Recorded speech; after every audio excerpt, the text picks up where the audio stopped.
hearing me okay? I hope yes. When you find people say, hi, Cliff, for you. There we go. Thank you. Thank you. We'll have an issue with those earbuds. Pull away, right? They start using the big earphones, headphones on here, guys. It's annoying. Pulls away from my mic. All right, there you go.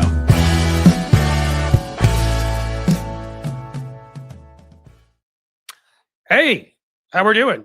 Oh, look, it looks like we may be on the wrong camera. Am I on the wrong camera? The right camera? No, I'm on the. Yep. Where? Huh? How's it going, guys? It's always something, but you're back here with me, which is awesome. Let me make sure that the camera's all set up as it should be. Let's go to those settings. Yeah, FaceTime camera. We don't want that. What do you know? We fixed it. Oh my God. In real time, guys. Amazing. Cliff Schechter, how much could you trouble could you get in for putting a contact number after your rants? I'm not sure what you mean by trouble. I think a lot of people are going to come and yell at me. Neck? Is there something wrong with my neck? I don't know. Could that be where the microphone is? Could it be the... My God, there's always something going on here. Maybe that's this. Who knows? Is that better? Do I have a real neck now? How's it going, guys? Well, there's a lot going on out there. Elon Musk has become officially the president of the United States. I think we all know that. We've got Donald Trump yelling and screaming and, forgot his trust and acting like he's going to go and redneck Cliff. Oh my God, you guys are still doing that. All right. Now I'm messing with the microphone because of you. What is going on? Am I over here? Is my neck better? Whoa. I don't know what the whole thing is with, never being able to get this right, but it's been quite a journey, hasn't it? How's that? Better neck? Worse neck? Necrophobia? It's definitely lighting. I changed some things around here. You know what? Let's do this. Let's mess around in real time. See what we can do. Because why not? I'm giving up on everything else.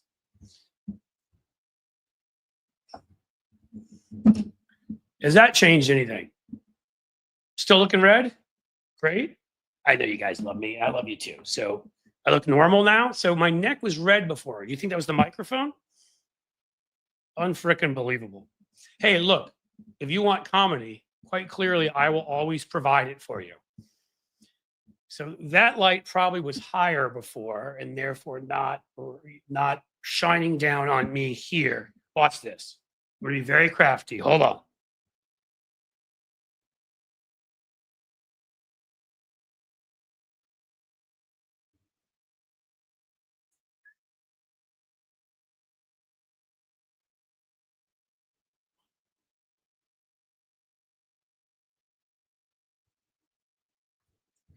All right. What do we think now? Has anything changed? Red neck, no neck? Get a shirt over that chair. Oh, come on, man. I like that chair. It makes me a regular guy. I don't have to go buying a new chair just because a few things are falling off of it, do I? Some shadows from the mic still. It's really kind of incredible. Again, and I had somebody come in and sort of help me out with this. I don't want to mess with this too much because you may lose me. Maybe we'll do our first rant later in the program today, and we'll just spend this time with you guys telling me what I need. So I need time. I need to fix my chair. I need to fix the mic. Ooh, how about this? Good?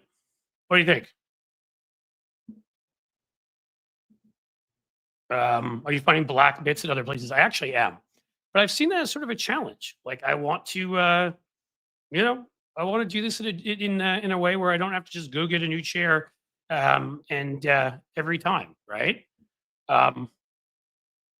Okay. So we're gonna move to where I know I normally sit. We're gonna see if taking this back here, what does that do? And how do you think? We love your redneck. Damn it, I'm a redneck. Tony's the one who's supposed to be a redneck, not me. And my neck isn't even red. So like, what the hell's going on here? Go ahead and start your show. Okay, guys, sorry, just having some fun. All right, let's get to Elon Musk. How about that? Let's talk about him. Elon Musk was never elected president of the United States, though he is. Elon Musk was never appointed to a committee that actually exists. It has a stupid name from a dog meme from like 15 years ago. And it is a stupid coin that he created because he had uncle jokes, thought he was funny on Twitter. Nobody found him funny, and then he bought the damn thing. It's kind of like how when Obama made fun of Trump for his tough decisions on The Apprentice, and he had to go and become president. We had to all make fun of Elon's crappy uncle jokes and then get stuck with him as like, yeah, get stuck with Elon as our he's certainly commander in chief in some form right now, and he's treasurer in chief. So he's broken into the treasury, highway robbery. In fact, actually, it is robbery. He has illegally broken in. This, according to Jamie Raskin, I'll quote him here for you. Elon Musk, you may have illegally seized power of our financial systems of the treasury, but you don't control the money of the American people. Congress does that. We don't have a fourth branch of government called Elon Musk. The problem is we do right now. It's not really a fourth branch. He's the president. He can do whatever he wants. And Donald Trump, as long as he needs him to get elected, needs Twitter, needs Elon Musk's money, needs his propaganda, he's not going to do anything. Musk has brought in this gang of galoots, this group of 19-year-olds, this group of incels. I think Democrats need to learn to insult Republicans better. Hell, Denver Riggleman, if you know who he is, who's a never Trumper, used to be a Republican, pretty moderate Republican from Virginia. I believe he referred to Elon Musk as an incel trapped inside a billionaire's body. That's who he is. He's that person that nobody paid attention to in high school. He was a loser. He was somebody that nobody liked. His own dad has told us that. And probably in today's atmosphere in America would be considered a danger to do something bad at a high school, if you know what I'm saying. YouTube won't let me say it. So proving that he's lawless, proving he respects nothing, they went to the Treasury. Treasury officials said to them, you're not getting into that sensitive information. Elon Musk was like, Donnie, he won't let me in, and I'm going to have to spend billions against you. And they threatened him, the guy, rather than let Elon in, resigned. And now all of the payment systems in the Treasury, they have access to. They're apparently rewriting code, dangerous as hell if you don't know what you're doing. Again, a bunch of 19-year-olds. We don't even know who they are. They haven't been vetted. They have Russian contacts, Chinese contacts. I don't know that it matters because we already know that Elon Musk is controlled by those two countries. Elon Musk, when Russia says take down Starlink for Ukraine, he asks them how high he should jump. China, we know he's got his gigafactory in Shanghai, and we know that he's alienated every single person here who actually would be interested in buying one of his electric vehicles. So what do you do when you have no domestic no domestic buyers anymore? You need China to step in and buy a lot of them from you.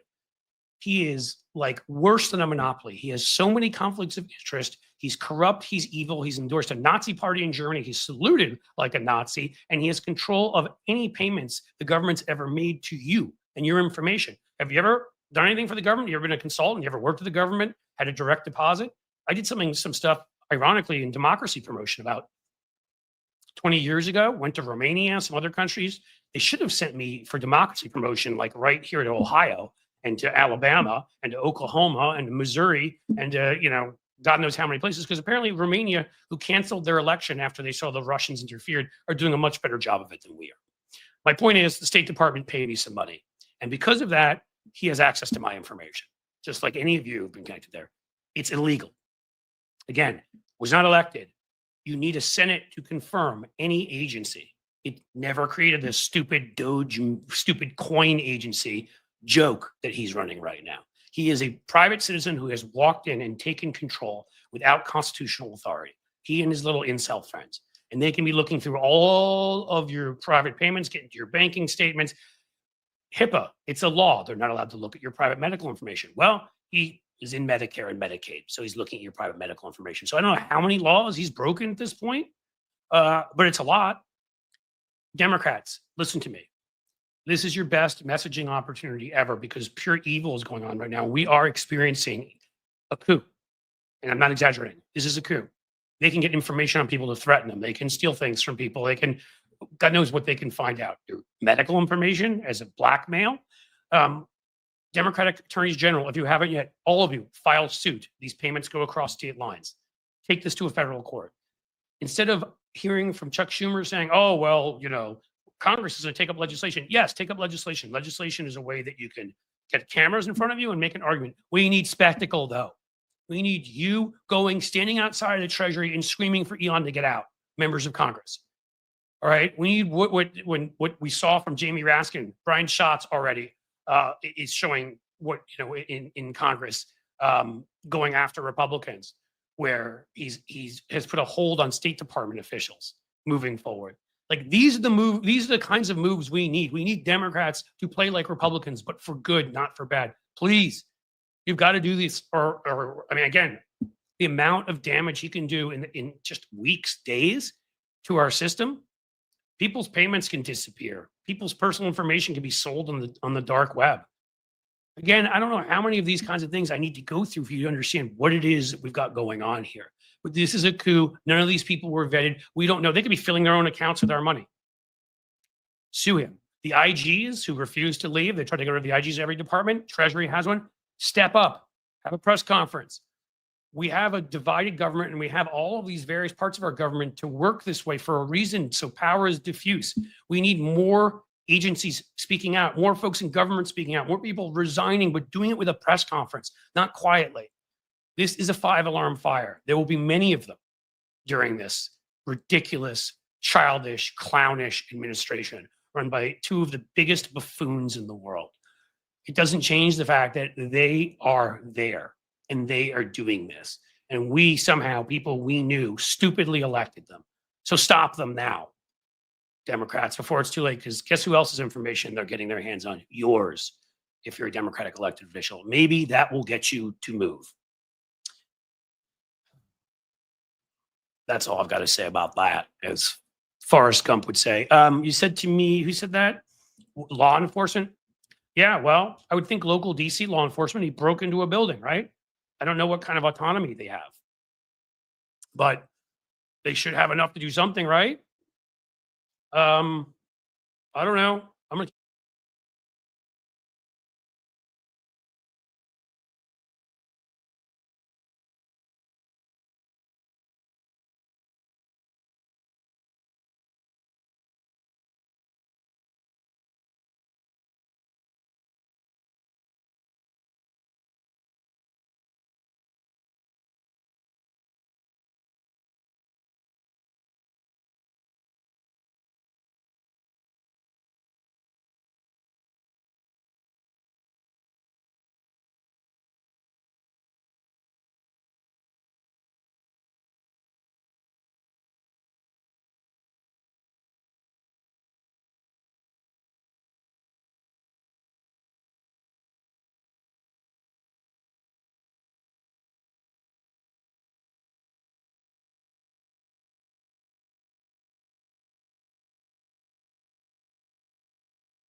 Hello? Hello, hello, hello? You can hear me. You can hear me. I know you can because it's telling me that you can hear me. That's what I got from moving the mic. Oh, this is driving me nuts. Okay. What if I sit up like this? No, it doesn't help. Okay. Let's talk about the important things, and we won't worry about like a little bit of a shadow on me right now and all of that. Let's worry about what Elon Musk is doing. Who in here has ideas? Because we need them now. I've given you what mine are. I'm a PR guy. I believe in the power of spectacle to attract media attention. I believe in the power, Raskin, Schatz, Chris Murphy's been incredible. AOC, they should all honestly go and stand outside the Treasury office, bring with them individuals who maybe have lost payments and don't know where they are or deserve payments, hold an event and start screaming and yelling. Okay. Maybe some of them should dress up in 1920s flapper type outfits and go show up there from before we had banking regulations. Maybe some of them should dress up as crashing Wall Street stocks. I don't care what you do. Get their attention. Okay? We have to now. Um, that guy has obviously got some agenda and it is not good. You are very much let's say being optimistic there, Lefty Grams. His agenda, he's made very clear. He's part of the bro tech oligarch freaking fascist group. Their little leader there, Peter Thiel, and JD Vance is part of that, so that's nice. Wants to live forever and probably would experiment on any of us if he could, if that's what he had to do to get there. We're mush to him. He said it. He doesn't believe in democracy because democracy and capitalism can't work together, so he chooses capitalism. Elon Musk thinks that they want the whole country run on Bitcoin. They want to destroy the dollar. So every time you see one of these things happening again, it's like the old Nixon thing, right? It used to be follow the money. Now it's follow the Bitcoin, follow the crypto. What is it they're doing and why are they doing it? What is it they want? When the stock market crashes because Trump announces a bunch of tariffs and then he goes back on the next day, do you think some of Trump's people sold the market short right before that because they knew? Again, you have to think like they do. They are the most corrupt people imaginable. We have dictators. We have the lowest form of people in running our government. Scumsuckers, bottom dwellers, the types of people that when you've read any book or watched anything on any country taken over by the worst dictators, that is what we have in control. The only thing holding us together right now is our history as a constitutional republic. And that there are some people in some positions of power that are suing and preventing the worst. Otherwise, right now with Trump winning, if this had happened in many another country, I'm not talking about Western countries, but various other countries, we right now would be in full dictatorship. I guarantee you that. So we need to do everything, right? So I'm open, man. Ideas. Elon bought off all law enforcement, Gracie says, and I think that there's a good chance that that's true. Law enforcement is just the latest.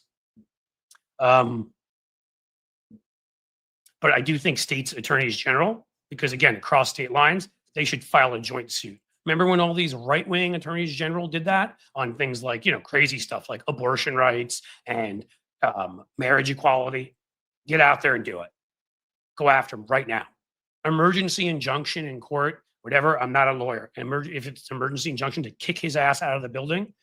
And I want someone to go arrest him.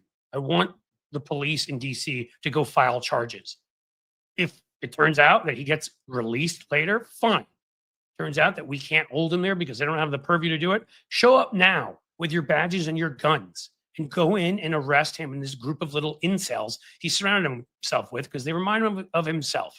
They just want to be billionaires too because they're little pathetic losers who know the only way they can get people to laugh at their jokes, spend time around them, or give them like 14 kids like Elon is, of course, if they have lots of money. That's it. It's the only reason Elon has a modicum of respect in the world. And it's not real respect. It's fake respect on the surface. And you guys all know that. Incredible. I can't believe we're actually talking about these things. I can't believe we're in this situation. I can't believe any of it, but it is what it is. We're here. What do you got? Give me ideas. Stop sane washing this crazy shit. I assume you're not talking to me, Lefty Grams, because I ain't seen washing anything. Honestly, this is the most dangerous thing they have done yet. This is from a group of people that do dangerous things literally every day. And again, my rant before was a bit discombobulated because I let this stupid thing annoy me, but I think you got the key points. I'll probably redo one later so that I can release as a video because it's really, really pretty simple and straightforward. Elon Musk is unelected. Elon Musk is not technically appointed. There is no agency created by the Senate. Elon Musk is a joke. Elon Musk is a propaganda agent. Elon Musk is a known agent, or at least working on some level with Putin. Elon Musk is known to be like owned by China. Elon Musk seems to be seriously mentally ill, vast narcissism. Really, he's a younger, like less charismatic version of Donald Trump. That's what he is. It's amazing. He's Donald Trump, but actually without the right-wing charisma that appeals to them and none of us. And he's younger. Same thing. He's the same dude. private citizen, all of that this is, you might as well call the guys who went in with him the plumbers for you older folks there, because that's what this is. This is no different. And as I remember there, a local cop caught them and arrested them. So unless it's that they're in a federal building and that changes the rules, local cops can arrest them.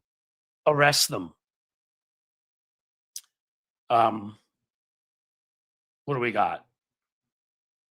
Sheldon Hughes gave me that kind gift you gave me. Awesome. Mr. Stoner Dude, we already talked about you. Thank you. So somebody will have a free membership, and Sheldon coming through as always. I really appreciate it, my friend. I'm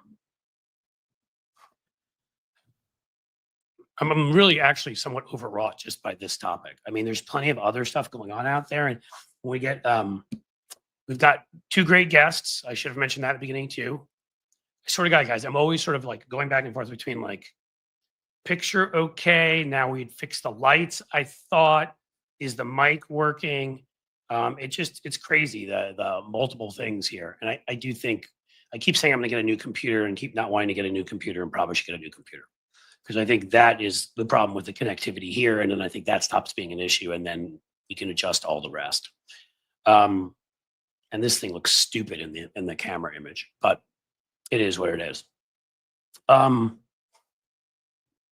So I don't know. What do we do? I could try to get into Trump and the tariffs, but I'd like to do a longer talk about that. In his case, he's got I'm trying so slowly.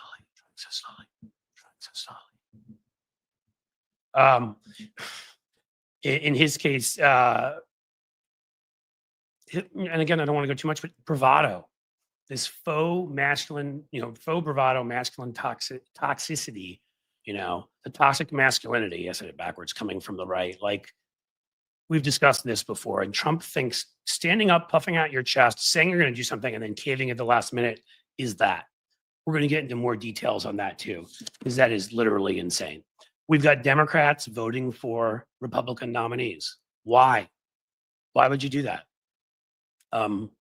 Again, like, this is supposed to be, we're talking about, this is an illegitimate fascist administration run by somebody who should have been prevented by the 14th Amendment from ever running if Merrick Garland did his job.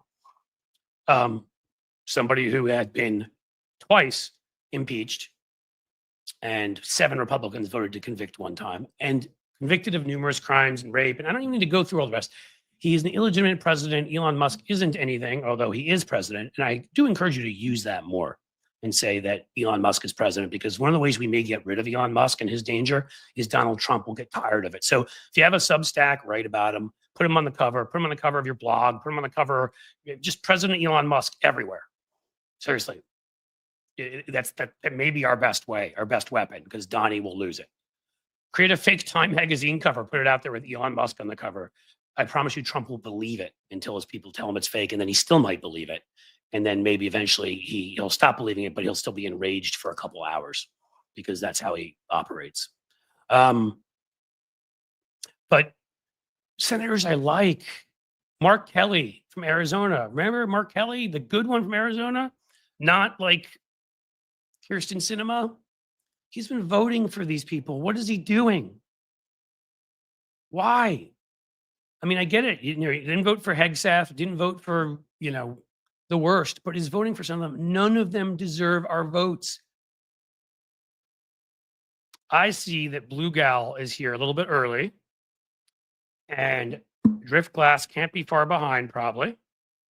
So I'm going to add them because they're very smart. And I would like to talk to you guys. At least of all, if you can sort of, help me out in the fact that I've been doing a live stream now for 4 or 5 months.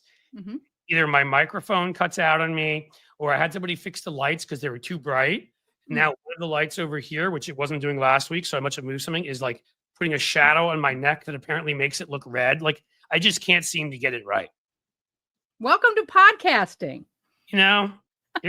I'm a writer, write at Substack. I used to write for the Daily Beast and all that stuff. I didn't have to worry about any of this stuff. And then when they invited me on TV, like they set all that stuff up for me. Yep. Yep. Welcome to entrepreneurship. Right. And it drives me, I have to admit, it drives me crazy. And so I have to worry, if I move this mic, will people still be able to hear me? If they stop hearing me, you keep talking. Okay. Sounds like a plan. Are we live on YouTube right now? We are. Are we allowed to swear? Within reason. I understand. They demonetize me if it gets too crazy. Yeah, I got you. Some of it. I mean, again, Substack will soon allow you to live stream there. I'm buying into Substack in a huge way. Okay. I've gotten there. I've got almost 3,000 subscribers. You all please subscribe to my Substack.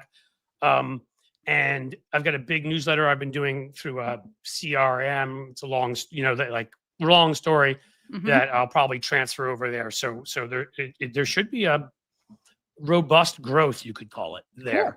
Cool. Right. I'm also encouraging people to sign up at Patreon, anywhere. See, my concern here, and now I see the ever great drift class, and then we're going to get you guys to introduce yourselves. Okay. And see, he doesn't have a microphone like doing a shadow on his face because he's smarter than I am. But there you go. One eye. Wait, were you trying to be Dan Crenshaw there? Okay. I can't make those. I can't make those jokes. Oh no, that's right. I'm trying to be Odin. That's all. Dan Crenshaw will run to Saturday Night Live and say I was being ableist or something instead of, even though he's made 50 different videos, those fake Mission Impossible videos where he takes off his thing and so he plays it up all the time, but you can't mention it. No. Just so we all know. Oh, here's why I love you guys. And I'm going to let you each, if you guys don't know who these guys are, they are OG bloggers. And they're two of the best. If you listen to Bob Seska's show, you've probably heard them plenty. I'll have to give people the sad news today, which maybe that's why my microphone keeps being put in the wrong place or whatever. But I've been added and loved every minute of it as a co-host of sorts on Bob's Tuesday show, but I'm stepping back from that. Because I'm going to be going on like you guys as a guest. I used to have a monthly guest because I am overwhelmed. Yep. Gotcha. I am doing 3 of these 2-hour live streams, and I'm trying to produce what I call takedown videos where I go after the bad guys, the ones that tend to do well on YouTube, but also make me feel good, where I rip the shit out of them for about, 7 to 12 minutes. I'm trying to grow Substack. Trying to giving extra content to the Patreon and YouTube members, though I'm pushing Patreon much more because, again, I don't trust any big corporation, and the fact that I don't have anybody's information on YouTube and they could shut it down tomorrow and everything would be gone. Right. Patreon and Substack, you get emails. You have an actual relationship, and that is why I'm in those platforms. I know people brought up the fact that Substack allows Nazis on, allows anybody on. I'm not a fan of that. But I will tell you, as somebody who's been on there in my notes section there, which is a lot like Twitter, you don't see any of them because the algorithm isn't trying to encourage conflict. Right. It is trying to let you see your people, share your stuff. And so nothing's going to be perfect in this world, but they have been they have been amenable. They've actually responded. I've never gotten a human to respond when they've demonetized something on here. And I seriously, I send something to the chat and their chat, and I'm not sure if it's a bot or a human. They come off the same there, and they basically just sit there and say to me along the lines of, you violated our community, guidelines, go back and read them. I'm like, I've read them 8,000 frickin' times. Well, we have Tell worse me than what that. Word I used. We have worse than that, Cliff. We've been trying to just get the money from monetizing our YouTube channel, and we've only got about $60 in there, so they're not going to pay us till we've got 100. But they won't take my tax form. They won't take any proof of who I am or what my company is or anything. 5 times. Yeah. So I'm going to tell you 2 things here. So this ends up being a how-to for people in addition to everything else. One, if you're not on Substack, I would recommend they're going to add a video component. Okay. I would absolutely recommend you open one because, again, you need, even if you're going to build on YouTube, you need a backup. Yep. 2, that you're going to have to go through, just to be prepared that you're going to have to go through all sorts of crap like this with YouTube. Again, nobody human ever answers you. When they done the thing, and they're like, you said something wrong. There's Yeah, all sorts right. of things, like something that rhymes with a rovid that was a disease, but I can't say on here because of conspiracy theories, or Right. something that rhymes with Maxine that you might get to help you if you have that. I can't say that on here because they'll assume. So one time I talked about an election that happened, a presidential election that happened between 2016 and 2024. I don't even know if I can say it. And somebody's lies about that and was debunking them. And their AI heard it as I was sharing conspiracies. And so for 5 or 6 days, my channel was down and I kept complaining. As the only time I ever got a human to respond, I'm like, I will keep sending it to you idiots. I was debunking it. And they finally, a day or two early, acting like, they're doing me a big favor, put it back up. Of course, that video was dead, had lost all momentum and all whatever. For a week, hadn't been able to put anything up. So do YouTube as, I think Hal Sparks has one of the best ideas. How diversifies. Right. Right. And I would tell you, I'm now monetized at Twitch. I love you, my Twitch folks. I see everyone right there. And Cosmic Rose, thank you for being here. So I'm monetized there, and I'm streaming there. I will be to once I am able to. They're setting up. I will be streaming to Substack. I have to see if I can also add the stream like at the same time here as to Patreon too, or I have to do those separately. If I can do those through, I'm going to do that because I've got a Patreon, obviously. But don't put all your eggs in one basket. We've seen ABC News is 15 million. We've seen where what's his name? Owens, the one at CBS, refuses to apologize to Trump. CBS wants to give Trump $5 million for supposedly misreporting on Kamala Harris, which it didn't do, and it wouldn't owe him $5 million anyhow. No, I'm so proud of this reporter. He's now the Jim Acosta, who's going to probably end up being pushed out. He'll be on Substack. That's where he'll be. Well, Jim Acosta should have put Substack and had 150,000 followers. Exactly. He's going to make more money than he made in CNN. Yep. We don't need to go into the owners of the Washington Post and the LA Times. And I mean, it's, you guys and I, we've all been screaming about this stuff for years. We all tend to agree on most things. And now I've gotten this far in the program and still have not let the two of you introduce yourselves. I got all frazzled by the stupid microphone and by what Elon Musk is probably digging through right now. So tell folks who you are, who you two is. Who is you? My dear, after you. I am Fran, and I'm known as Blue Gal on the internet, and I have been blogging and on the internet as a political being for 20 years as of 2024. And I work as an editor for crooksandliars.com. Driftglass and I do the Professional Left podcast. We have been doing the Professional Left podcast for 15 years as of last month. Yay. Probably one of the oldest liberal podcasts out there. And you guys stick to everything. Yeah. You don't have my ADHD. I literally do have. I'll tell you, my ADHD dovetails with Driftglass's OCD. Oh, and see, so that works out nicely. He makes sure I take my vitamins in the morning. And that's how it works. That's how our marriage works. And I will say, and we're married. I should say we're married. We are married. You should know that. I mean, look at this beautiful group of people here who I love. But something else important to put in all seriousness. Like again, you started the podcast, you started the blog. The two of you guys at any given point could have sold out like so many people did have. And you've just been true and honest to what you believe, and I am so impressed by it.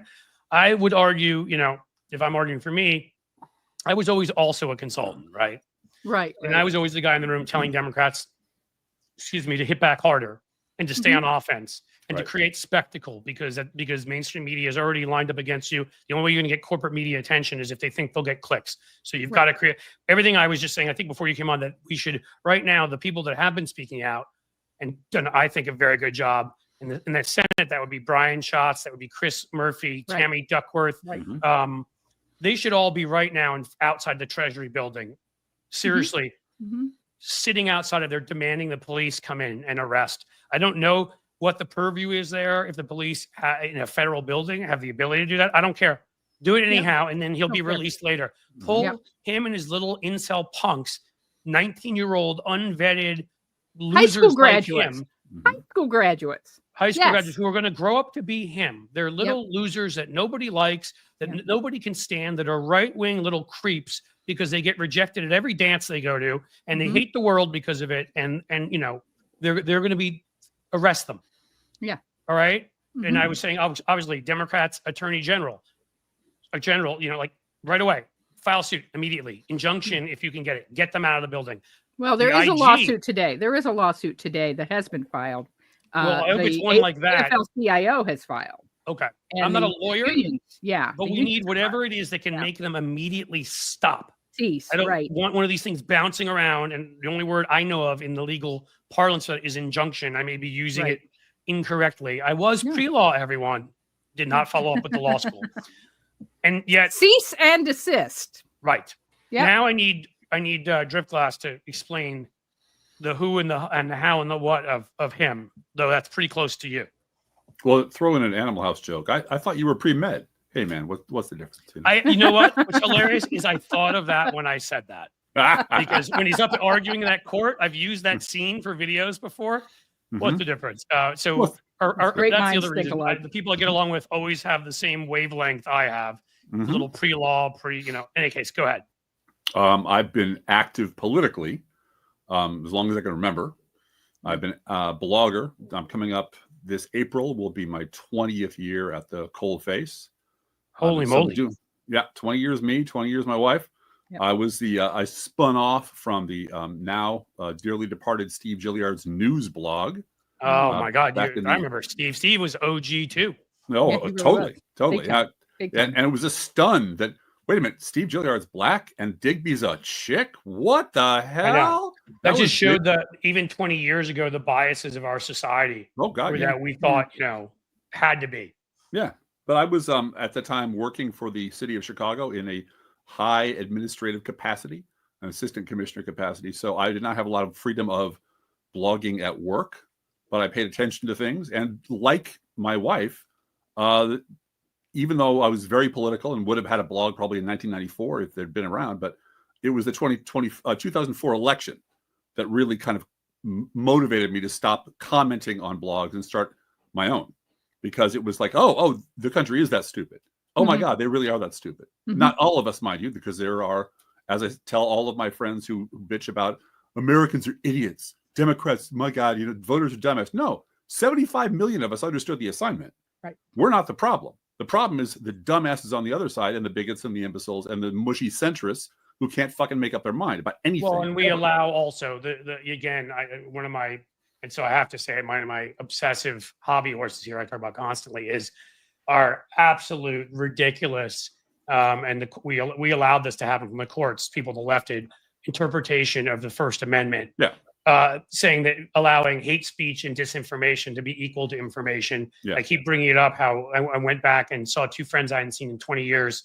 Went back to France where I studied and lived for a bit.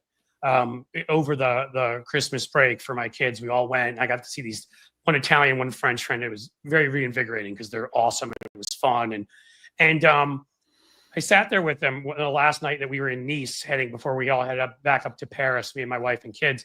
And we're sitting there talking about it. And my friend Guillaume, who is, by the way, is center right in France, which means he's somewhere between center left and a social democrat here. He and I agree on almost everything. And he's center right in France, just to show you how screwed our spectrum is. But he couldn't believe it when I told him the things you could say here. I mean, if you spout terrorist propaganda here online, you are arrested.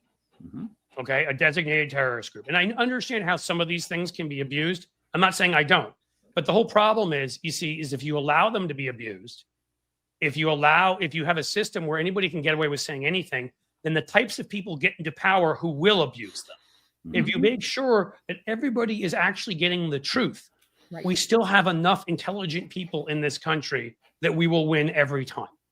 Maybe not in Oklahoma, maybe not in Alabama, but the overall electoral college, the vast majority of the states, we will win every time, because you see it with people's positions on issues.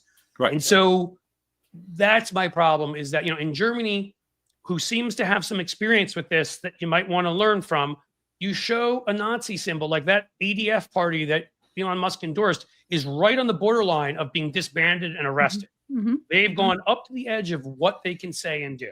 Mhm. And again, I'm sorry, but like, this is where I used to get pissed at the ACLU.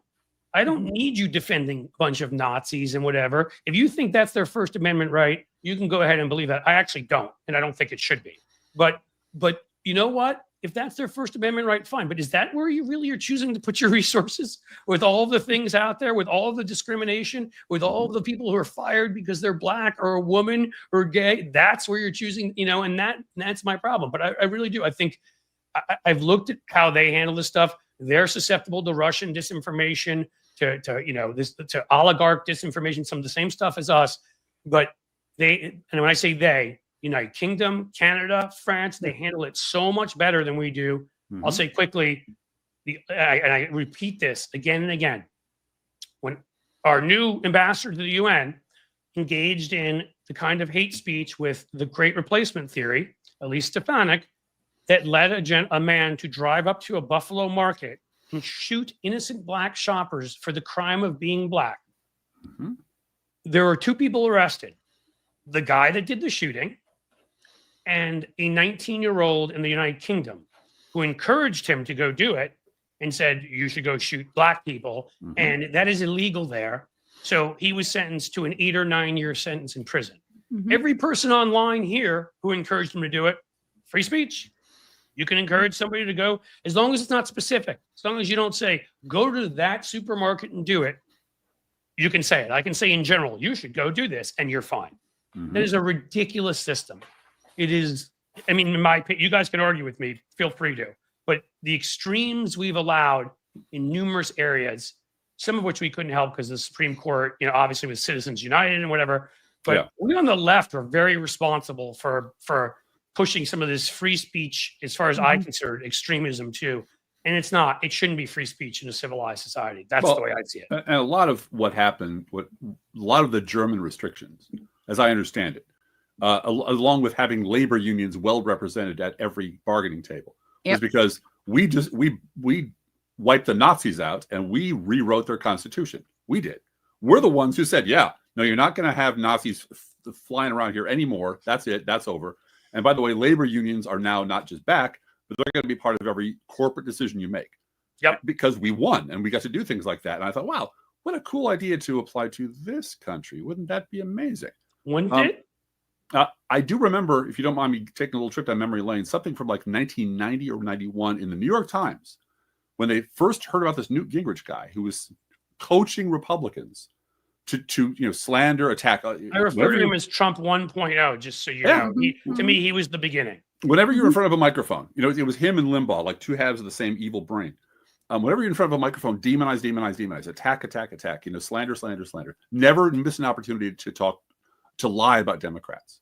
And the New York Times editorial was like, well, surely this can't go on. I mean, the great and good people of the United States will not tolerate. The wiser heads will prevail. I'm like, no, they won't. Nope, not. No, New York Times, you need to stop saying other people will take this battle on. This is your fight. That's what you should be doing. Truth. Yeah, exactly. Somewhere out there, there's a cavalry full of good and great people who apparently have media corporations who will come in and save the New York Times from having to save democracy. Never happened. Washington Post, never happened. LA Times, never happened. The network television, never happened. So we were all, not us, but because we were been writing about this for 20 years.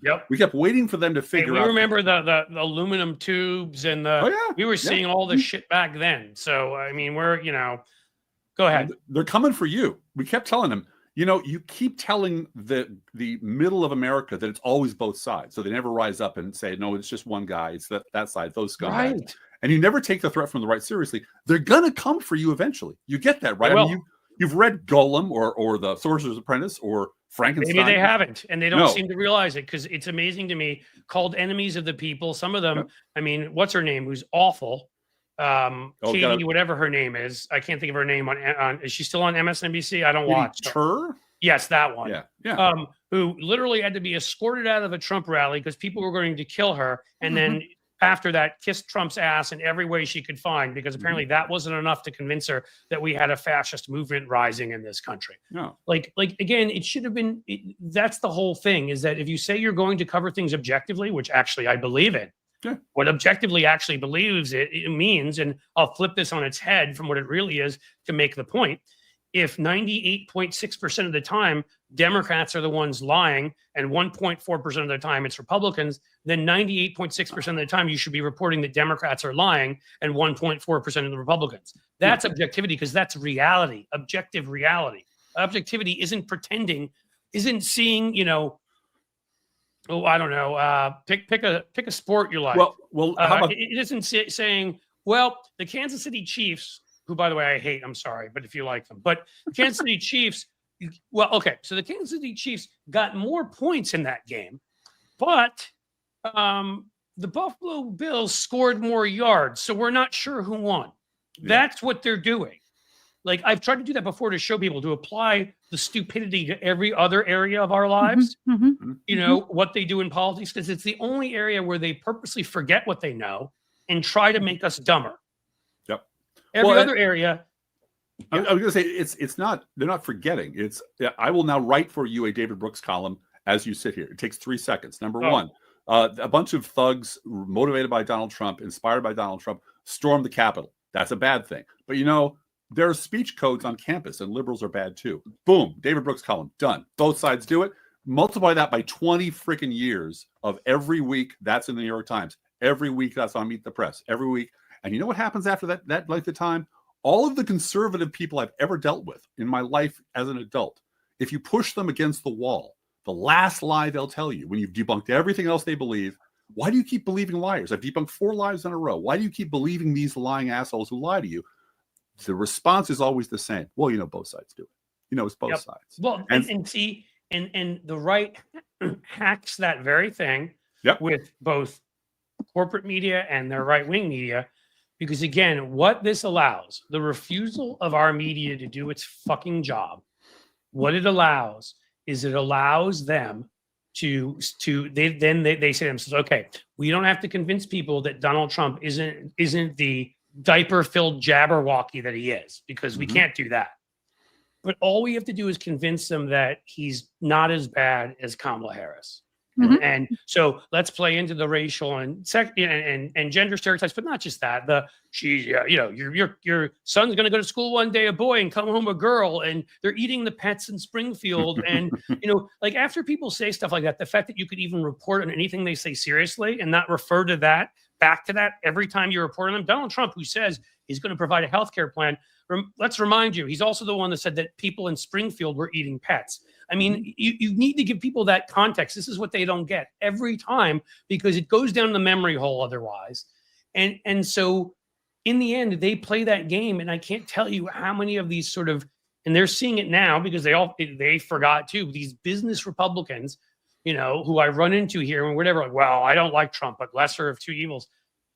I mean, first of all, you think so now? How are those tariffs doing for you? But, you know, or not that their tariffs are out there, but sure, killed the stock market for a bit. But they feel like they either end up, if they were going to vote for Kamala Harris, the right is just great at demonizing people, staying on message about a couple things they lie about. So they either will get you to vote for neither and stay home, which is a lot of those people that stayed home, I promise you, in this past election, or they get light Republicans, like lean Republican types, to say, okay, Trump is awful. We can't, you know, they can't convince them that Trump isn't, you know, a jerk, doesn't open his mouth and say obnoxious things. But, you know, Kamala Harris is worse, and she's communist. She's going to raise all my taxes. And that is what both sides allows. If the mainstream media covered it, or corporate media, which I should call them every time, covered it honestly. And that is why my recent thing has been when people are like, oh my God, you got to support them, blah, blah, blah. They're dying. And my whole response has been, and I quote it every time, James T. Kirk, Star Wars, Undiscovered Country. Star Wars 3. Oh, 4. Undiscovered Country. Star Trek, not Star Wars. Star Trek. Star Trek. Star Trek 4. Yeah. Star Trek. It's actually the 6th one, Undiscovered Country. You're right. I apologize. He's talking about the Klingons. Yeah. Let them die. That is the way I see our corporate media. The quicker, not the few guys. Like I ran a whole thing, and Will Bunch thanked me for it. I may have gotten 30 new subscribers to the Philly Inquirer because they're owned by a private foundation. They're the only newspaper that, after the debate between Biden and Trump, didn't call on Biden to get out. They called on Trump to get out for being a serial liar. That's not corporate media. Philadelphia Inquirer should become the paper of record. And you should look around for the exceptions like that. ProPublica, you know, the Cleveland Plain Dealer, where the editor said, we are not going to do this. We will cover Biden. This is when Biden was still in the race. When he does bad things, we will tell you. But there's only one candidate in this race who won't accept what happened in 2020. See, I can't even get specific there. And there's only one candidate in this race who supported January 6th. And we are going to report it that way. You're going to know who will accept the outcome in 2024. So they too, I immediately, I'm in Cincinnati. We're supposed to be a rival or something. But I immediately, I don't subscribe to our crappy paper. I subscribe just to support them. Find those outlets, but I would say also their podcast. I don't know. I haven't seen Jim today. Oh, there's Jim. Right on time. Hey, Jim. Jim is our moderator. He's fantastic. He always shares. Subscribe to their. That's the wrong link, but oh, it's the wrong link, Jim. Well, okay, we'll get it. We'll get it worked out. Yeah. Subscribe to their podcast. Yeah. You have a Patreon. We have a Patreon, patreon.com/ProLeftPod. Yep. Jim, if you can find like the exact podcast link, my friend, their Patreon link. Is there anywhere else you want to send folks? You want to send people to your YouTube to subscribe? ProLeftPod.com will get you there to everything. So go watch their stuff. It's why I get to say to people, subscribe to my Patreon, my Substack. And yes, even though it's a big pain in the butt, YouTube is a megaphone. I have 102,000 almost subscribers. So it helps send people. And that's why I'm going to tell you guys, what I've said to other folks, which is I don't play that game that, let's just say there are some larger creators on the left and it's all about themselves and their numbers and their whatever. I hope you know me by now to know that that's not who I am. If you want to get to that point where you have the subscribers and all that, please send me videos. I will put them on my community wall. And if you have a certain number, we'll even do a countdown to what you need. We will get you the subscribers you need. So you'll get your money out of there and you'll start getting more regular subscribers. Because again, there we go. Thank you, Jim. Nope, I picked up the wrong thing. Sorry, it moves on. There we go. Jim, hero. Thank you, Jim. Jim's awesome. And Jim Cliff, is the only here is a mod here, gives gives me shout out donations and and like super chats and things. And I'm like, I feel Jim. Even though he's doing this for me, is a subscriber at Substack. I only have 5 or 6 paid subscribers because I haven't asked anybody to pay for anything there. He's one of them. Subscribes to Patreon. I think he subscribes to the YouTube members. Jim is like, one day Jim gets taken out to the most expensive steak restaurant where he lives and gets to order like the Poppy Van Winkle bottle. And, I just say, look, here's a couple $1,000 at least. Go to town. And I'm not even kidding. That will happen, Jim. Even if I have to sell one of my kids, because then I don't just save that money. I save college tuition too. So, it's a real win-win. Can we go back to for a minute, Cliff, to the idea of the power of truth? Yes. I think that the settlement with Fox News and Dominion was much more of an earthquake than the media wants to let on. And Smartmatic has not given up. Smartmatic is not settling as of yet. And I understand why she doesn't want to sue. But Hillary Clinton made a statement where she said they are pushing toward actual malice. And when she said that, Fox News stopped talking about her. And she's got nothing they've got nothing to lose if they're out of office. I mean, yes, they do. I'll tell you, I think Hillary Clinton does have something to lose because I think Hillary Clinton wants the history books. She really cares about that. She really cares about what happens 100 years from now and what her place in history is. And she doesn't want it to be, I sued Fox News for actual malice. Helping take down Fox News would ensure the place in history of, she has a place in history already, though. She does, of course. And she's happy with that. So that's fine. And I'm not going after her, to be clear specifically. Right. I'm a fan. I supported her strongly, wholeheartedly. What I'm saying is famous people, not famous people, they're literally with the lies they tell every day. Yep. So they go after a school and they make up some lie that they don't have, you know, they only have the Hanukkah and Yeah, Islam, right. you know, no Right. Christmas. If that's Right. not true, and it's been proven not true times, sue them. Sue What them. I'm saying is, every time. Sue them. everybody they smeared and lied about, especially all the ones who aren't famous. We saw what happened with Rudy Right. Giuliani, Right. poor Yep. guy losing his car, I believe. By the Yeah. way, I would take that out on a Ferris Bueller type ride if I were two of them. Yep. Turn Yep. on the live stream Mhm. and Yep. just go flying through the air. But okay, this is But the I right. think the families of the 4 people who died at Benghazi, although I they're thought that probably they forever. might be right-wing assholes, but they should sue Hannity for I thought the that forever. 13,000 pieces they did on And Benghazi. I don't know what the cops at Capitol Hill have done or not done, you know, but time to why is sue. every single one of them not sued the state, not just Trump, whoever, the stations that encourage that?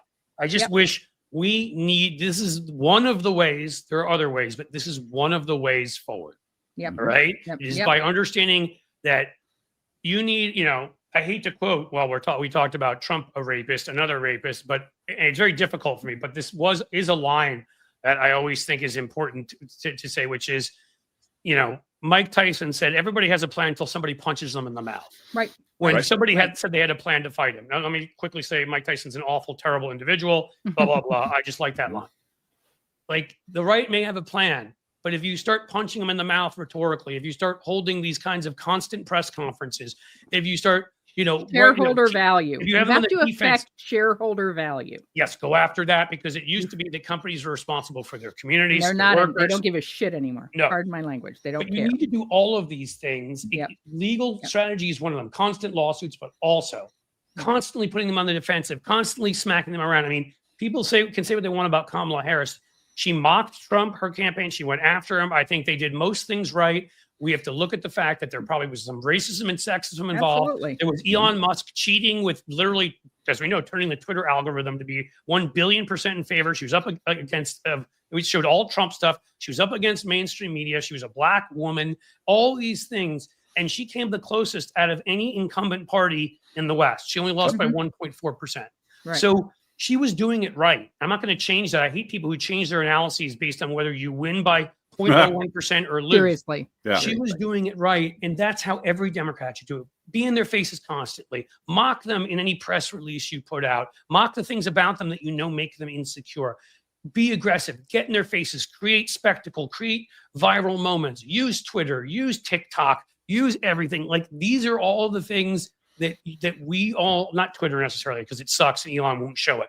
He'll just bury it. But at this point, TikTok, YouTube, whatever, like, there's so many tools out there, and the smart, this next generation of Democrats that now is largely taken over the House. They get it. We've got a whole crop of folks that I love showing, from Ted Lieu to Eric Swalwell. Stacey Plaskett, who doesn't even get a vote because she's from the Virgin Islands, because apparently Manifest Destiny is still cool to have territories that don't actually get to vote. Right. Another one of those things, about being aggressive and going beyond. Whenever I hear people saying DC and Puerto Rico, I'm like, no. DC, Puerto Rico, Northern Marianas, Guam, and U.S. Virgin Islands. And if you think that Northern Marianas, Guam, and U.S. Virgin Islands don't have enough people, fine. Combine them into one entity for their Senate vote, and they should get 2 Senate seats, because everybody should have a Senate vote. And call them West Dakota. So exactly. West Dakota. My man. You just call him West Dakota and see. Oh, by the way, I want to throw in a plug, as long as you're listing heroes in the House. Jasmine Crockett. Yep. I would have gotten to her. Okay. She's one of my favorites too. Yeah. I mean, Dan Goldman. I don't want to go on forever, but we've got about 20 to 25 of them now. I read something from Raskin before, ripping into to Musk and all of that. We do have a bunch of them. And they've been effective, and they're moving towards leadership. And albeit, aside from that one stupid tweet that Hakeem Jeffries sent out about God on the throne and whatever, that frustrated us all. Mm-hmm. What he did since then is, it's now come out and been reported, he is behind the effort in New York to move the Stefanik election back, because we're finally playing like them to keep that seat open. In fact, Hochul was going to move it back to June when there's the primary elections. He's like, no, move it to November. Well, and you know who lit a fire under those Democratic senators is Democratic governors. Yep. Democratic governors.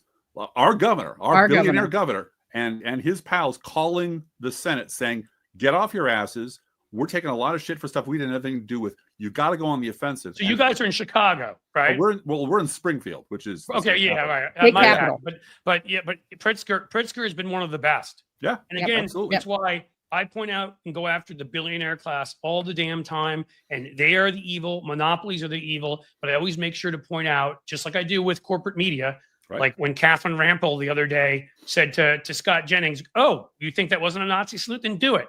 Do it." And Right. kept challenging him until he like wet himself and almost ran off the set. There are always exceptions. Mark Cuban, is an exception, and Pritzker is an exception. And we should always make sure that even when we go after, because there is a billionaire oligarch class that controls Trump, they are evil and they don't believe in democracy. Nope. And again, as I said before you guys came on, they've said it. I mean, Yeah. Peter Thiel Thiel, or however you say his stupid fucking name, it was asked quite openly, about capitalism and democracy, and said we can't have a democracy because it doesn't work with capitalism, and capitalism is the priority.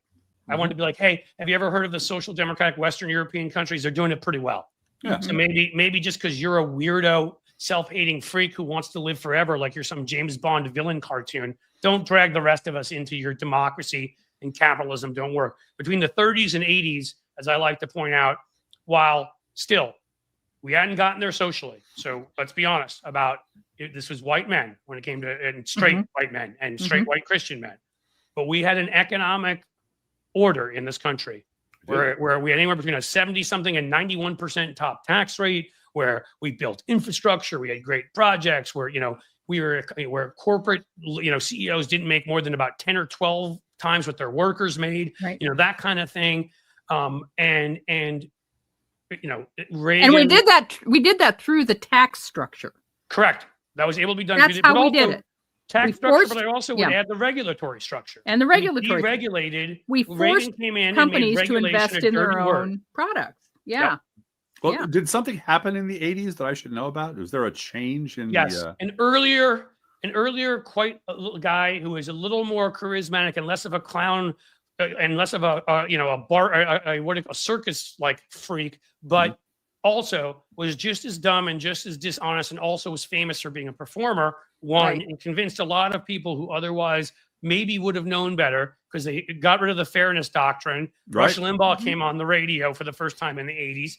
And we started heading towards where to me, Reagan's the beginning of our economic move into this insane second Gilded Age, and Newt Gingrich is the beginning of our move into the place where Republicans were completely willing to be led by a clown, as long as that clown produced results. back when I could make it rhyme on my blog, I used to write that it's not the 4th year of the Trump administration, it's the 40th year of the Reagan Revolution. Right. Yeah. This is the actual end product of the Reagan and all of the shit that Reagan did, bringing in the evangelicals, scorching the unions, and making the path open for people like Limbaugh. And the first, as you mentioned, the limit of the fairness doctrine, first guy out of the box after the fairness doctrine was killed by who? Robert Bork and Tony Scalia. Yep. 2 federal judges who conspired to get rid of the fairness doctrine. First one out of the box is Rush Limbaugh. Boom. Right. Again, they plan years ahead for this stuff. They do. And Absolutely. in the 70s, people forget. It's 73 that I always say was like the worst year for. I believe it's like one of those years where they created, or 76, they created like ALEC. Yeah. And like the Heritage Foundation, and there was like a third one the same year. Yep. But all these radical infrastructures they started creating to pollute public policy research, to pollute the media, to all that stuff. They started with all of that. Then they had a long-term plan, and even the ones along the way who thought, "All right, it'll help us win," but weren't farsighted enough to think it would get this crazy. Well, here we are. And I will say, Bob, saying that the only thing I've ever disagreed with you on, and I totally, and somebody in here said the Powell memo. Correct. I gave a lecture on the Powell memo when I was doing PhD history in grad school. My professor actually let me do the memo, because do the lecture. I knew it so well. And Powell, of course, he was actually a Democrat, but a corporate lawyer, conservative Democrat, put together a memo of how to fight back against the hippies on campus, basically, and black radicals, as they put it. And it all involved, with think tanks and media, putting out their own media and all these kinds of things. And they've gone much further even than Powell said. But, and again, the only reason I disagree with you, I don't disagree with you. I think your take, it's more that, the two guys that wrote the book, How Democracy Dies, right? Zyblatt and Levitsky said that everybody has to unite against a fascist threat. Yes. So, while I may not love all the never Trumpers, and I know how you feel about them, but my view of things has been right now, for my kids, for them to grow up in a democracy, it doesn't mean I trust somebody the way I trust you guys. But it does mean that anybody who's willing to work with me against Donald Trump, I am willing to work with. That has been... I got nothing but nice things to say about Stuart Stevens. Because Stuart Stevens wrote a book called It Was All a Lie. And he says it was all a lie. Everything I believed in was a lie. My party was never, ever this way. I thought I was wrong. I helped build it. It was wrong. Man, boom, my friend, no problem. Bruce Bartlett, same thing. I saw it was coming. I skipped out. What's his name? Why can't I think of his last name? He's a neocon. Max Boot. Max Boot. Max Boot. How do you forget a name like Max Boot, right? I know. Why couldn't I forget that? He wrote a book too, said the same thing, that I was fooled about, tricked on everything. So, and I appreciate all of those guys. And the one I think the Charlie Pierce doctrine is, I believe in all hands on deck. I don't believe in all hands on the tiller. You don't get to steer the fucking party. That's fine. I'm with you. And my problem is that a great deal of never Trump literature. First of all, they colonize the media. There are no new liberals anywhere. But man, 1 minute after they had a hashtag that says resist, never Trump, they're hired at MSNBC. Well, right. That's our media's fault. I mean, again, agreed. Because of course they love a Republican turning on Republicans. It's irresistible. But I do listen to the never Trump stuff. Some of it's very good, but goddamn, if the first third of every podcast is in throat clearing about what idiots Democrats are, what losers liberals are. David Frum wrote this goddamn thing yesterday. I wrote about, you have to abandon this progressive nonsense and go to the center. You got to have a center. They want the Democratic Party to become the Republican Party of 2003 or earlier. Gerald Ford. Yeah, they want Gerald Ford. Yeah. They want I'll have to go read it because I have to admit, I'm friendly with David Frum. Yeah, he's a nice guy. He's affable as hell. And I do, along the way, the time I had him on my podcast, he, at least there, admitted he was wrong about Iraq. Yeah. And so I thought at least, and again, I'm not. No. There's a bunch of them that I can't stand, and I'm not, sit here and pick fights. But I do think at least, and again, I had to go read what Frum wrote because it doesn't mean I've told you I disagree with plenty of things. It's in the last 3 paragraphs of a 36-paragraph article, just so you know. Well, it's the Atlantic. Everything is a 36-paragraph article in the Atlantic. I mean, well, you know what? Here, let me make it easy for you. My shibboleth, West Wing, the shibboleth episode. I remember. We consumed all the same media, it seems, in our lives. My shibboleth is, can you say the words, the left was right about the right all along without your tongue bursting into flames or lying or saying, well, yeah, but what about Abby Hoffman or some bullshit like that from the time before any of you were involved in politics. During your entire adult life, the Republican Party has been this way and going this direction. Can you form the words with your mouth? The left was right about the right all along without getting a Tom Nichols, his panties in a bunch about, well, your party was not so great either. And like, okay, we're doing both sides. I don't know, Tom. Go ahead, finish your point. I'm sorry. No, but it is that it is a reflex because it's like, I don't want to take responsibility for this. This wasn't my doing. I lived in Massachusetts. I didn't know anything about party. I'm like, okay, all right, fair. That's fair. If you don't know anything about politics or what your party's been doing for the last 40 years or what liberals think, why are you being paid for your political opinions? That's a good point. You probably should be able to see beyond no, I mean, Tom to me seems like a bit of a curmudgeonly. He's a curmudgeon. Yeah, and that's his shtick. And that's cool. And so I don't know him. I'll be frank here about, I've talked to Max Boot before. He came on my podcast. I talked to David Frum. I've talked to Rick Wilson, bit of a showman, this and that and the other thing, though, and again, I think Rick sometimes, I don't agree with everything Rick says by a long shot. I do think sometimes, though, how do I say this? There are people like me And you guys, and Bob Seska, Right. and Tony Michaels, if you know Tony, who's helped me start this show, and you guys should get to know him because he's awesome. Okay. And some other folks who have always believed in the doctrine of lay waste to them. Right. I mean, the first time anybody ever knew who I was, the Cleta Mitchell clip will never stop going around and me yelling at her. And I'm proud of it because she's been like a Forrest Gump of every illegal right-wing movement. She was on the NRA board when they were taking Russia money. She worked for Trump's groups to try to, do what they did in 2020. But the only thing I appreciate about Rick sometimes and some of them is that so many Democrats just still will not say what they need to say. Right. And at least we need somebody going after Trump, mocking him, knowing that politics is psychological warfare. And someone will be, well, we're above making diaper jokes. Well, don't be. Because if it gets in his head and it means that he's spending half a day pissed off about somebody made a joke about his diaper, then he's not causing damage. Okay. So politics, and maybe he gets up and says something stupid. Politics is always psychological warfare. It's always about winning. It's always about being aggressive, being on offense. If you're on defense, you're losing. If you're explaining, you're losing. And there's been Democrats too many times. And so, like the last time I officially, well, a year after that, but officially I was really a consultant.